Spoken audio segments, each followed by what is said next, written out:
This is Charter Local Edition. My name is Brad Pomerantz. We are joined by Dean Heller. He is a member of the United States Senate. We are in Washington, D.C. today. I wish you were back home hunting sage grouse, which I know is a lot of fun. What's a sage grouse? I've spent some time doing it. It's just a large chicken, colorful, not the brightest bird out there. But needless to say, there's quite a few of them out in the state of Nevada and throughout the West. Tasty? No. Not so much. No. If you've eaten one, you've never eaten two. Yeah, I hear you. If you have any taste buds, let's put it that way. I hear you. So anyway, there's a question about whether the sage grouse needs protection in terms of the Endangered Species Act. Correct. And you know, Senator, I've been looking at all the facts and figures, and it depends who you talk to. Sure. You know, some are saying, oh, their habitat's disappearing, and that may be so, but are they disappearing? Right. Well, there's truth to both sides. Their habitat is disappearing. And it's probably the Forest Service and BLM's fault that it's disappearing. We have such big forest fires now. It's a matter of protecting their habitat. Obviously, a state like Nevada that has a lot of sagebrush, you burn a million acres, and you're going to burn a million acres of their habitat. If BLM, Forest Service did more to suppress these fires, or for that matter, when there is a fire, do whatever they can to renewal the land so we can bring the birds back in, we'd have less of a problem. That being said, we have about 100,000 sage grouse in the state of Nevada. We're not short on sage grouse, and the listing that is being threatened at this point doesn't just affect the state of Nevada, it affects 11, 12, 13 western states. And let's talk about that, because there is a concern that the sage grouse could get listed, warranted moving to endangered species. And if that happens, then a whole host of events get triggered. So what some folks are saying, though, is, you know, let's not get the Congress involved right now. Let's get the states to kind of negotiate independently. Idaho's negotiating. Others are saying, no, we need congressional intervention. So what's your sense of the question? I would argue, in fact, Wyoming's much further ahead even than the state of Idaho. Nevada has a way to go. But boy, I would argue that let the states take a look at this particular issue, come up with their plans, and then determine if their plans are adequate enough. Let's just keep one thing in mind. The federal government owns 87% of the state of Nevada. 87%. It's crazy. We have 110,000 square miles in the state of Nevada, and they own 87% of it. What they will do with this listing is literally shut down grazing, shut down agriculture, shut down mining, shut down activities that we would normally do, hunting and fishing and all those activities in the western end of the state, western end of the United States, but especially the state of Nevada. So where we are today, though, is I understand it, you and some of your friends in the Senate have introduced at least an amendment on this issue. So are you holding it back to wait for the states to Well, we're trying to push back a little bit. They came out with a preliminary finding, and basically even their preliminary work would take 17 million acres. 17 million acres, as if 87% of the state of Nevada isn't enough. They want to take another 17 million acres now and use that for specific habitat renewal. I think that's too aggressive at this point. So yes, Western senators, conservative senators are pushing back, and we're saying, hey, let's postpone this a few years. The number is actually 10 years, but let's allow the states to come up with their plans. So if legislation is passed, though, I presume that means litigation. I mean, we know how that works. Correct. And so are y'all willing to take the risk of going into the courts? Because the courts, you know, conservative, liberal, been incredibly protective of endangered species. You know about the Delta smelt in California. Sure. And go up and down the I-5. Right, exactly. Who are they blaming? Right, and so that's the question. I mean, do we need legislation right now in order to allow the states to do what they do? Well, first of all, legislation, I think in our case, what we're trying to do is postpone this. Yeah, it may produce some litigation, and it isn't going to be an easy task to push this through. We're talking with Senator McCain. Hopefully, we'll be able to move this particular idea forward to take 10 years for more study, more planning, more states' involvement, so on and so forth. But litigation is always a factor. It's always a factor. Whether they rule or not, you're going to see litigation on both sides. Well stated. Where are your friends on the Democratic side of the aisle on this? Do you see some bipartisan support? There are some issues environmentally, waters of the United States, other issues where we are seeing some bipartisan support. Have you seen that yet? Yeah, I raised that question, fortunately, earlier today with my own staff as to whether or not we have any Democrats that have signed on as co-sponsors of this particular Harry amendment. Reid, for example, your colleague. No, not yet. Not a single one. And I would argue that they would push back pretty hard. They'd push back pretty hard before they signed on. Where we do see bipartisan agreement, and pretty strong bipartisan agreement, is on the question of veterans. Sure. And we look at the last couple of years, and what's happened with the VA has been crushing, to say the least. And you, as a senator from Nevada, know how bad it can get, because Reno was really ground zero for the wait lists that were over a year long. It does seem as if you can report back good news. Yeah, Is that fair? The backlog was actually worse than a year. It was probably Reno? close to 2 to 3 years in some cases. The good news is this, and you're right, Brad, is that we've actually been able to cut that backlog in half. It's not good enough, and I want to cut it in half again within the next year or two. But keep in mind, the VARO, the regional office that we have for the state of Nevada, was the worst regional office in the country. Why? Not there today, but... Why? I mean, you wouldn't... Look, Nevada's obviously a great place to retire, so presumably lots of veterans. Correct. But still, the population is not that large. Well, 300,000 veterans in the state of Nevada, just getting out of Afghanistan, just getting out of Iraq, and it is really... So it's even younger veterans. Yes. And not just your older, it's the whole spectrum. It's very heavy. I've talked to Secretary McDonald. He's come out to Reno. We're looking at some real managerial changes. There's some movement as to whether or not that office ought to be in Reno or down in Las Vegas, where a majority of the veterans do live at this point. I don't care. Put it wherever we can best serve. Wherever we can best serve the veterans in the state of Nevada. I am on the Veterans Committee. So I have a good say and a good voice on these issues. And I want to ask you, I've spoken with some of your friends on the House side, and they have said the Veterans Affairs Committee truly is bipartisan, nonpartisan. Truly. Intelligence as well. Do you have that same issue on the Senate side? Absolutely, I would agree with that. I think the chairman, the ranking member, and everybody's working very, very closely together. Make sure that we serve, protect, that we give them the benefits. These veterans that are coming home, these men and women, everything that they have earned and everything that they deserve as far as health care and benefits. So tell us more about the 21st Century Veterans Benefits Delivery Act, which has a whole list of Democrats and Republicans all over it. Something that actually I've been working on for a couple of years. In fact, we had a report come out. We did a press conference on this to let the American people know that we're doing everything we possibly can, especially to these veterans, these men and women that have worked hard and sacrificed quite a bit for you and I and everybody else that is viewing today's message here. But what we're trying to do is get a lot of specifics done. For example, the Department of Defense and the Veterans Association don't talk to each other. So you actually have someone in the Department of Defense that is leaving the Department of Defense and they become veterans. And yet the two agencies have a very, very poor ability to communicate with each other. And as I understand it, the new Secretary of Defense and the Secretary of Veterans Affairs pretty well liked on both sides. So is now the time to get some movement here? The American people don't want to hear that. They don't want to hear that there's two agencies out there that deal specifically with those that are in the armed services and those who have retired from the armed services not being able to talk. They don't have systems. They can't coordinate. How much easier would it be in the transition if the two agencies did speak better together?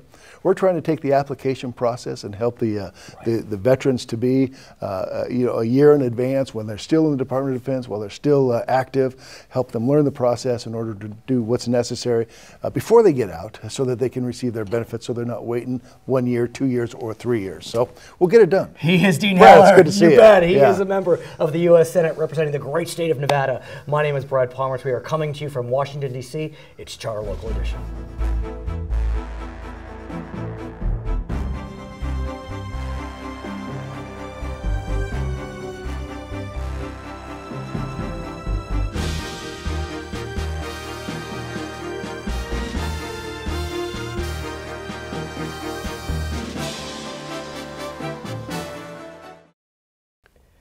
This is Charter Local Edition. My name is Brad Pomerantz in the nation's capital. Always good to welcome back John Barrasso. He is a member of the U.S. Senate representing the state of Wyoming, and he is a doctor. And it's always nice to interview a doctor in the U.S. Senate as opposed to a lawyer. I used to be a lawyer, so it's good to interview. Great to be back with you. Thanks for having me. Absolutely. I want to speak with you about healthcare, healthcare reform.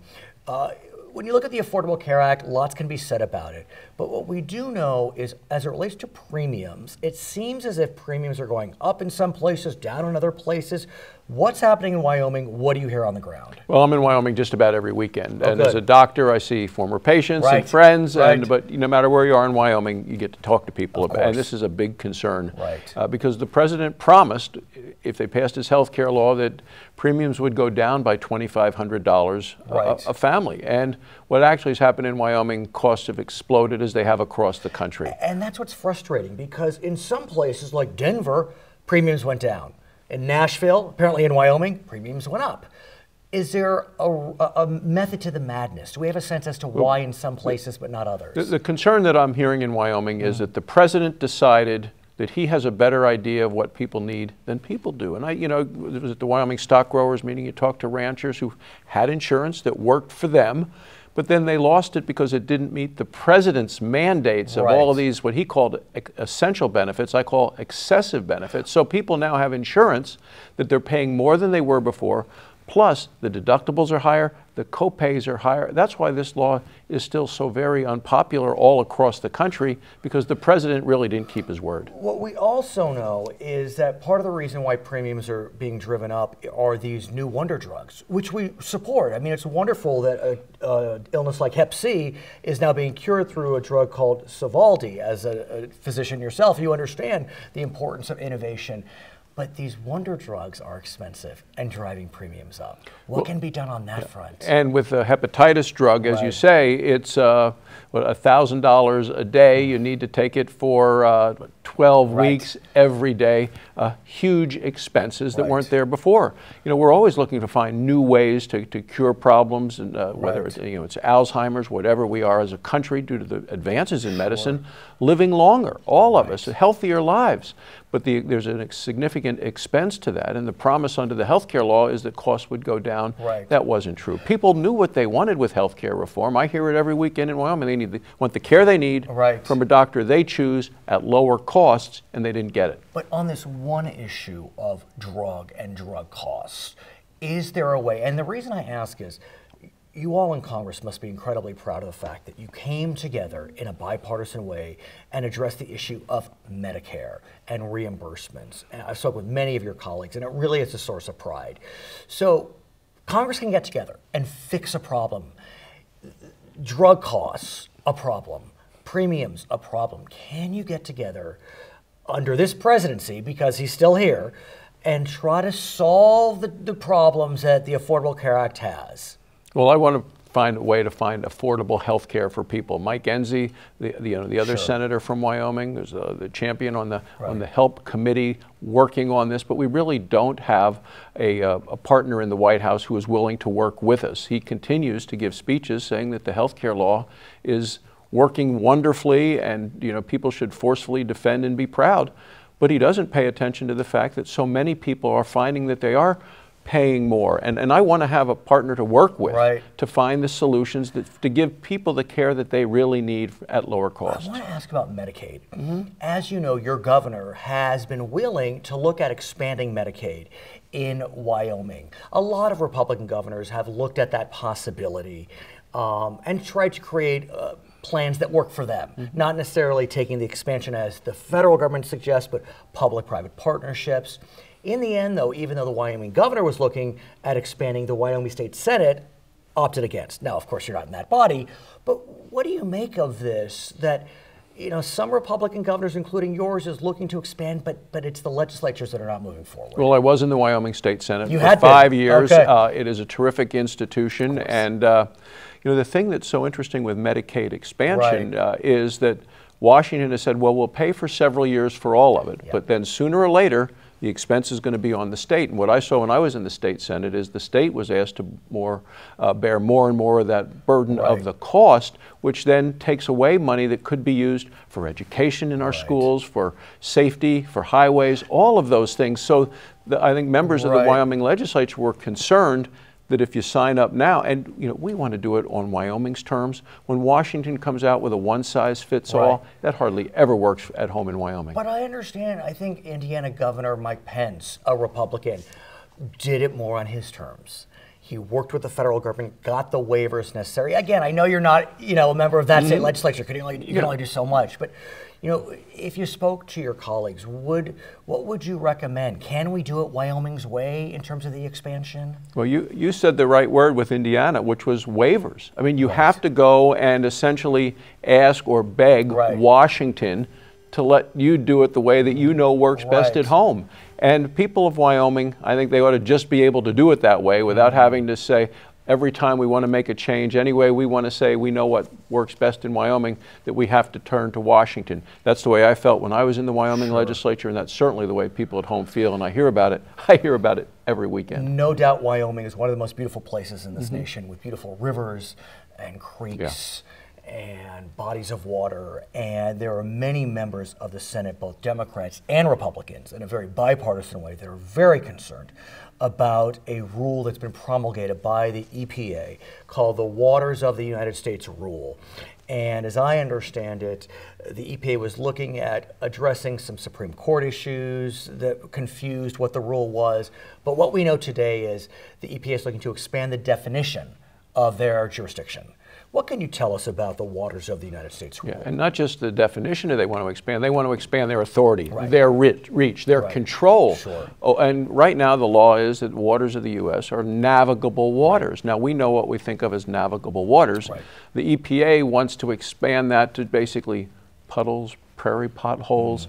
Just about any time it rains, you are going to have on your land waters of the United States based on their definition. I have bipartisan legislation that says, no, we're not going to tolerate this, and get it back under the control of local folks. And that's an understatement a bit. I mean, when you say bipartisan, sometimes, oh, I have one member of the other party. You have a few. We do. I mean, you have Joe Donnelly from Indiana, you have Heidi Heitkamp of North Dakota, you have Joe Manchin of West Virginia. I mean, this truly is.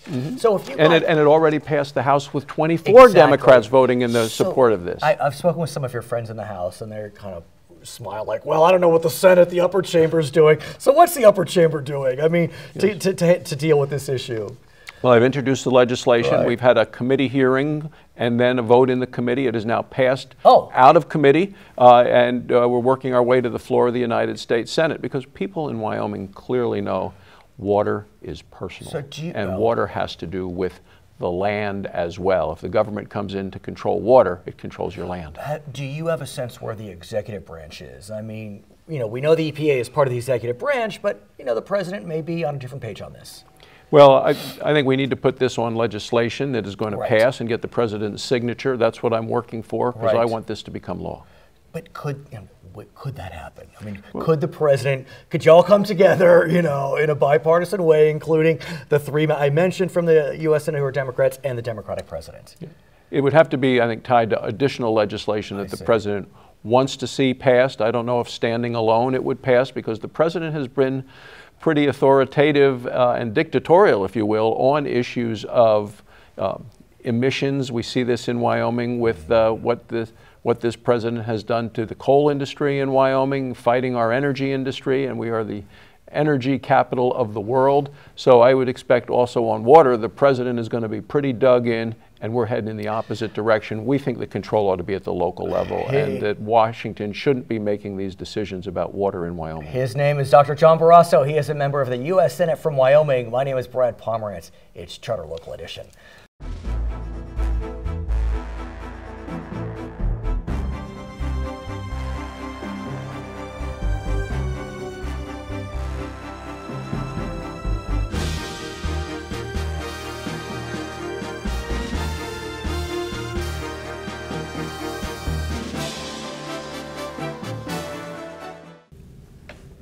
It's Charter Local Edition. My name is Brad Palmer, and it's coming to you from Washington, D.C. We are joined by Steve Daines. He is a member of the United States Senate representing the great state of Montana. Must be tough living in paradise, I'm sure. It's hard to get on that plane each week to come back to Washington, D.C., I can tell you that. It must be very hard, actually. But you're new to Washington in the Congress for One session. Right. Now you're a member of the U.S. Senate. Give us a sense of the different bodies. Well, I made a transition. I was 28 years in the private sector before I got involved in politics. Served one term in the House. But when you're a member of the House from the state of Montana, you represent the entire state. Right. In fact, somebody said, why do you want to go from being one of one to being one of two in the Senate? That's a good point. It is very funny when you think about it. But it's been a great transition. Right. And the issues in Montana are the same in the Senate or the House. Of course. But the Senate's a smaller body. It's 100 members. And contrary to the beliefs I think most would say, it's always one great big fight. Right. There really is, behind the scenes, good, strong, bipartisan discussions that go on with Republicans and Democrats. Is it truly that way? Because we've always known and heard that the Senate has been a wonderful club. I don't mean that pejoratively. I mean truly a club. Whereas the House, it was the raucous caucus, and there was a lot of chaos going on over there. Yeah. Well, I think there's it is called the Great Deliberative Body, although I think sometimes you look, what are they deliberating about? For God's sake, do something there. But I would say, generally, the relationship between the senators, they're positive, constructive, and part of that is because the Senate requires bipartisan solutions. It requires 60 votes to break through any kind of filibuster. And I think about the great state of Montana, represented by one Democrat, one Republican in the United States Senate, correct? Yeah, true. In fact, I was the first Republican elected to the seat in 101 years.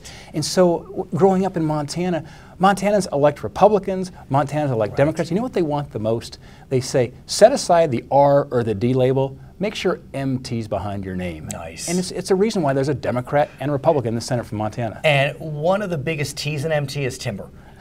So let's talk about timber. Yeah. Because, I think there's a lot of misperceptions about timber, the importance of timber, how there is conservation of timber, yet appropriate use of timber. What can you tell us for those of us not from Montana about the timber industry? Well, I remember when I was a kid growing up, we had 30 active sawmills in Montana. Right. Today we have 11. Right. One thing that we know for certain is a managed forest is a healthier forest. It's interesting you say that because I had spoken with some folks and they were talking about the Smokey the Bear campaign. And while intuitively that campaign seems wise, there is an argument that sometimes we should let it burn, because now we have some other challenges as a result of the Smokey the Bear campaign. Well, here's what we need to do, though, is we need to actively manage our forests. They're healthier. Anybody who's ever had a garden knows you got to prune it, you have to thin them. The same thing is true of our forests. Today we have beetles that are going in and killing our forests. The trees are dead. We can't even cut down a dead tree. What happens is it builds up the fuel. We have wildfires. It destroys then the watersheds, because when these forest fires burn, it harms the wildlife, it harms the watershed, and so we need to responsibly manage our forests through timber harvest. And there is confusion about that. Well, there is. Because when you think about management, does management mean cutting down? Well, it can. Well, it does, and in fact, it's about the jobs as well. You go to some of these small counties up in northwest Montana, they are dying on the vine because they've lost their job base. When you're surrounded by national forests, it's a wonderful thing for hunting and for fishing, but there's no tax base there because the federal government doesn't pay taxes. So how do you generate revenues for your schools, for your teachers, for your communities? It's through responsible timber management on these national forests. And let's talk more about timber, because like you said, the number of timber mills and timber jobs, they have been plummeting. And what some folks are saying is as a result of predatory lawsuits. It's complicated, but it's important to discuss. Yeah. What can you tell us about this? We've had multiple hearings in Washington. I've had multiple meetings in Montana. And when it comes down to what the #1 issue is, it becomes these obstructionists, these fringe groups that are litigating virtually every timber sale now in Montana. And explain how that works, because for those of us not from Montana, it seems odd that you could sue to prevent a timber sale. Yeah. What are they saying? They'll have some challenge in the process. They'll file a lawsuit. and it stops the ability for these timber companies, these small operators oftentimes to harvest. And oftentimes these are smaller operations, smaller law mills. They don't have great big teams of lawyers. They're small businesses in Montana who are trying to continue a profession that's been going on for generations back home. So what can be done to create a scenario whereby we are protecting the ability of the timberman and woman to harvest, but at the same time allowing for appropriate litigation to move forward? Yeah, this in no way suggests that we shouldn't have the ability to challenge. Right. What it says, though, is that the purposes of much of this litigation is just to stop, is to be obstructionist on it. Right. So there's ways to look at bonding provisions to make sure you've got skin in the game ahead of time. And I understand that is being considered by the Senate and the House. Correct. You know, arbitration is another thing to look at as well. But the bottom line is this: a forest is healthier when it's managed. It's good for the environment. It's also good for our communities. I want to talk about the forest because you mentioned this. There is dead timber throughout the Rockies, the upper Pacific Northwest, and a lot of it's because of this infestation. And there's a lot of consternation about why is this happening. Is it because of warmer climates? Is it because of a lack of management like you describe? What can you tell us? Well, there's multiple factors, and again, we've had multiple hearings looking at this. Right. You know, part of it as well is that when you have the trees that start growing very, very close together, because there is no thinning and proper timber management practices, you know, the transmission of the beetles, it increases because they're closer together. Right. The bottom line is this: we shouldn't have to be breathing the smoke from wildfires that burn in the summertime.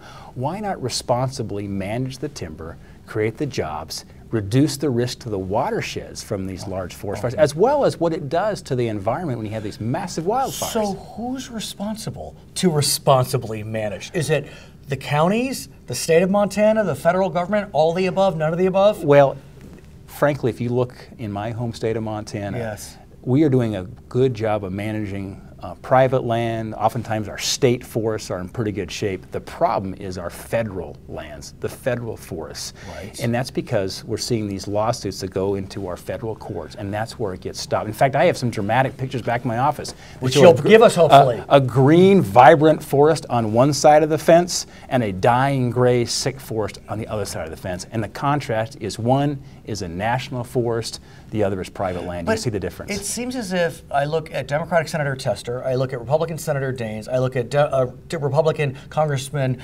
Zinks. You're all on the same page on this. Yeah. So if all three of you are on the same page, can't y'all talk to the federal government and say, this is what we want? We're the representatives of this state. We're Democrats and Republicans. Yeah, well, in fact, in Montana, we spent many, many hours sitting around the table with conservation groups, with the timber industry, with sawmill operators, with county officials who need the jobs and the tax revenues. There's tremendous agreement. Something has to get done. We need to break this log jam. Right, if you can use that cliche. Correct. Right? And to start moving back to responsible timber harvests that will create the jobs as well as make for a healthier forest. How close are we to that? Well, I think we're going to see some legislation moving forward here sometime before the end of the year. Do you have a sense, I apologize, that the President will be on board, the Department of Interior will be on board, the Forest Service will be on board? You know, what the good news is we've got the Forest Service here behind what we're trying to do. They say it's time to reform what's going on. We've got to break these obstructionist lawsuits. We need to move forward here with responsible timber harvest. So we got the Forest Service behind us. I think it's going to be some good tailwind here to get something done. His name is Steve Daines. He is a member of the United States Senate representing the beautiful state of Montana. My name is Brad Parmich. We are coming to you from Washington, D.C. It's Charter Local Edition.